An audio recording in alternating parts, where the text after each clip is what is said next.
ceux qui auraient été absents, donc voici l'activité qu'on a fait en classe. On a commencé, on n'a pas terminé. Donc, je vais vous aider un petit peu avec les consignes.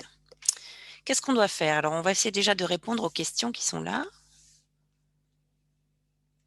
Comment s'appelle la partie située avant la virgule dans un nombre décimal? Par exemple, quand on écrit 2,31, comment s'appelle la partie qui est avant la virgule? Eh bien, ça s'appelle la partie décimale, la partie, pardon, entière, la partie entière. Donc, vous écrivez ça sur la feuille. Deuxième question. Comment s'écrit le symbole inférieur à? Eh bien, comme ça, d'accord? Ça, ça se lit par exemple 2 est inférieur à 3. Troisième question. Explique comment on intercale un nombre entre deux autres. Alors, par exemple, on va essayer entre 2 et 3. Alors, intercaler un nombre, ça signifie trouver un nombre qui est entre 2 et 3, c'est-à-dire plus grand que 2, mais plus petit que 3. Plus grand que 2, plus petit que 3. Ben, on peut prendre par exemple 2,4. On a plein de possibilités. On dit qu'on a intercalé le nombre 2,4 entre 2 et 3. Vous voyez, c'est ça, intercalé. Question 4. Que signifie ranger des nombres dans l'ordre croissant? Eh bien, je vous rappelle, croissant, c'est du plus petit au plus grand. D'accord? Alors, maintenant, on va observer les exercices. Et on a fait tous les exercices, mais d'abord seulement le A pour expliquer bien la consigne. On va commencer par le 1. Alors, exercice 1, seulement le A. Complète avec l'entier qui suit ou celui qui précède. L'entier qui suit. Alors, vous voyez qu'ici, on doit trouver un nombre, ici, là, qui doit être plus grand que 4,2. Mais ce nombre doit être entier. Alors, on pourrait mettre, par exemple, 10. 10 est plus grand que 4,2. Mais on me demande que ce soit celui qui suit, c'est-à-dire juste après 4,2. Bah, 10, c'est trop loin. Il y en a d'autres avant 10, d'accord? Donc, on n'est pas obligé d'aller aussi loin que 10. Imaginons, on est en 4,2 et on augmente un petit peu. Quel est le premier entier qu'on va trouver? Le premier entier qu'on va trouver, c'est 5. Voyez? Et on doit faire la même chose après pour 6,6. Quel est le premier entier qu'on trouve qui est un peu plus grand que 6,6, etc., etc. Maintenant, regardons l'exercice 2, seulement le A. Alors, complète avec deux entiers consécutifs. Alors là, il y a deux mots de vocabulaire importants. Il faut que ça soit des entiers. Donc, regardez, 6,2, il est plus grand que qui? Ben, ça, bon, il est plus grand que 1, par exemple. Et 6,2, il est plus petit que 10. Ah, c'est bien deux entiers. Donc, on a bien trouvé deux entiers. On dit que les deux entiers encadrent 6,2. Mais 1 et 10 ne sont pas consécutifs. Consécutifs, c'est par exemple 1 et 2, ou bien 2 et 3, ou bien 3 et 4, 4, 5. Vous voyez? On peut prendre deux entiers qui se suivent. Consécutifs, ça veut dire qui se suivent. Et 1 et 10, ils ne se suivent pas. Hein? Alors, quels sont les deux entiers consécutifs? Il faut un entier plus petit que 6,2 et un entier plus grand. Alors, un entier plus grand, le plus proche, c'est 7. Et un entier plus petit, le plus proche, c'est 6. Et on a bien 6 et 7 qui sont des entiers et qui sont bien consécutifs parce qu'ils se suivent. Et on vérifie que 6,2 est bien plus grand que 6. C'est bon. Et 6,2 est plus petit que 7. C'est bon aussi. Donc voilà, on dit qu'on a encadré 6,2 par deux entiers consécutifs. Alors voici le fameux mot intercale. Intercale, ça veut dire trouver des nombres entre ces deux-là.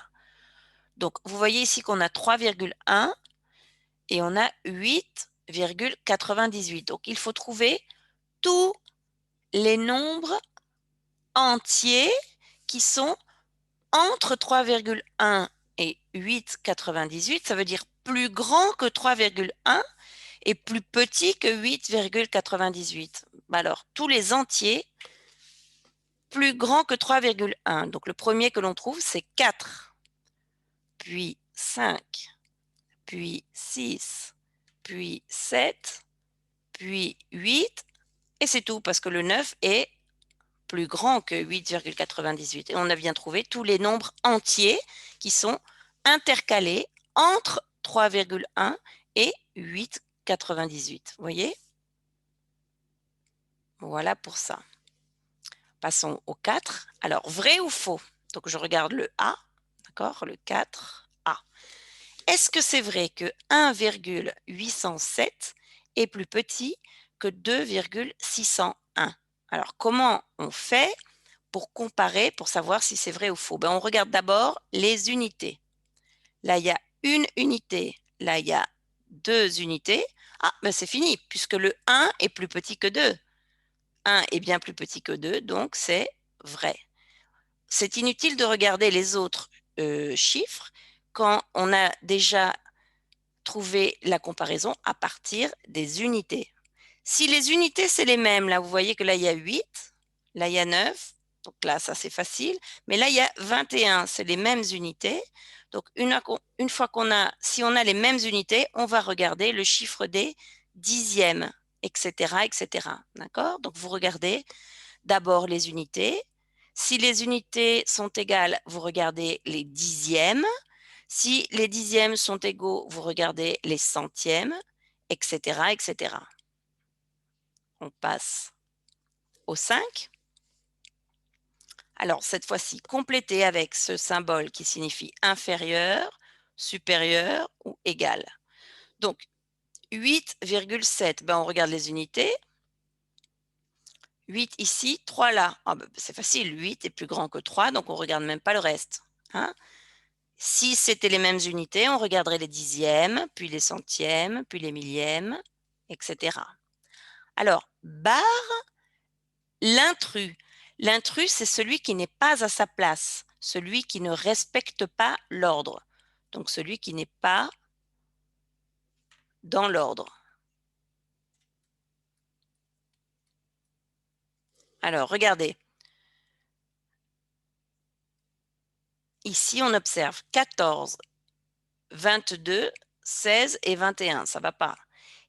Il faut que les nombres soient classés dans l'ordre, mais on doit enlever un seul nombre. Hein? Il y en a un qui n'est pas dans l'ombre. Donc, vous pouvez essayer, mais celui qui n'est pas dans l'ordre, c'est 22. Barrons le 22. Et là, qu'est-ce qu'on observe? 14 est bien plus petit que 16. 16 est bien plus petit que 21. Là, comme ça marche. Attention, si on avait essayé de barrer autre chose. Par exemple, si je barre le 16, qu'est-ce que j'obtiens? 14, est-ce que c'est plus petit que 22? Oui, mais 22 n'est pas plus petit que 21. Là, non. Vous voyez, ça ne marchait pas. Donc, si vous voulez, vous réfléchissez bien, vous essayez plusieurs, mais en tout cas, le seul qui va fonctionner pour obtenir des nombres classés dans l'ordre, si on l'élimine, c'est le 22. Il faut l'éliminer le 22. D'accord? On passe au 7. Le 7. Range dans l'ordre croissant. Donc, je vous rappelle que c'est du plus petit au plus grand. Donc, faites ça avec les nombres du A. Et si vous avez le temps, vous ferez le B, etc., etc. Donc, le 8, maintenant, range dans l'ordre décroissant. Donc, c'est à l'envers de l'exercice précédent. Vous faites le A. Et maintenant, la fameuse consigne intercale. Alors, intercale un ou plusieurs nombres décimaux. Là, on ne doit pas mettre des entiers, on doit mettre des décimaux. Alors, pour ceux qui auraient oublié, 3,4, 3,5, si vous ne voyez pas bien qui on peut mettre entre les deux, il faut un nombre qui soit plus grand que 3,4, plus petit que 3,5. Ben là, on ne voit pas bien, mais il y a un truc. C'est que, qu'est-ce que c'est que 3,4? C'est 3 unités et 4 dixièmes. Le premier chiffre après la virgule, c'est les dixièmes. Oui, mais combien il y a de centièmes? Ben, il n'y en a pas. Quand il n'y en a pas, on peut mettre qu'il y a 0 centième. Vous voyez? Et pareil de l'autre côté, 3 unités, d'accord? 5 dixièmes. Et là, pas de centième, donc c'est 0 centième. Et là, c'est plus facile parce que entre 3,40 et 3,50, là, on voit mieux qu'on peut mettre n'importe quel nombre du style 3,41, 42, 43, 44 jusqu'à 49. Vous voyez, par exemple, donc moi, je vais mettre 3,46 parce que j'ai envie, on pourrait mettre plusieurs possibilités. Donc, l'idée, c'est quoi? Si vous êtes gêné, que vous ne voyez pas bien quoi mettre, vous pouvez toujours rajouter un 0 à la fin. Après les dixièmes, on rajoute un 0 pour dire qu'il y a 0 centième, ou après les centièmes, on rajoute un 0 pour dire qu'il y a 0 millième. Et là, on voit mieux quel nombre on peut intercaler. On y est presque. Alors, le 10. Qu'est-ce que c'est que le 10? Il faut dire si c'est plus grand ou plus petit. Mais encore faut-il savoir combien vaut ce nombre-là. 2 plus 31 dixièmes. Ça fait combien? 2 plus 31 dixièmes. Ben, 31 dixièmes, je vais le mettre là. D'accord? 2 plus 31 dixièmes. 31 dixièmes, ça fait 3,1. Donc finalement, 2 plus 3,1, ça fait 5,1. Donc le nombre qui est là, c'est 5,1. Qu'est-ce que c'est que 512 centièmes? Alors on peut l'écrire comme ça, 512 centièmes. Eh bien, sous sa forme décimale, c'est 5,12. Hein? Deux chiffres après la virgule pour les centièmes. Donc ça, c'est 5,12. Donc finalement, la question qu'on me pose, c'est 5,1, est-ce qu'il est plus petit ou plus grand que 5,12? Alors, ce qui est important, ce qui est pratique, c'est par exemple, de mettre un 0 à la fin comme ça, parce que 1 dixième, c'est pareil que 10 centièmes. Et là, on observe les unités. 5, 5, c'est pareil. Les dixièmes, ben, il y en a ici 1, 1, c'est pareil. Et on regarde les centièmes. 0, 2, c'est bien 0 plus petit que 2. D'accord? Ici, virgule 9, c'est pareil que virgule 90, parce que 9 dixièmes, c'est comme 90 centièmes. Et on observe 5,12 est-il plus petit ou plus grand que 5,90? Eh bien, il est plus petit. Et voilà comment on met les symboles. Et c'est fini, parce que l'autre page, on ne la fait pas. Hein? Ça, non, pour l'instant. Voilà, ça, on n'a pas fait. Voilà, j'espère que ça vous a aidé. Donc là, ce document, il faut le remplir. Essayez de le remplir en entier pour la prochaine fois. Bonne chance.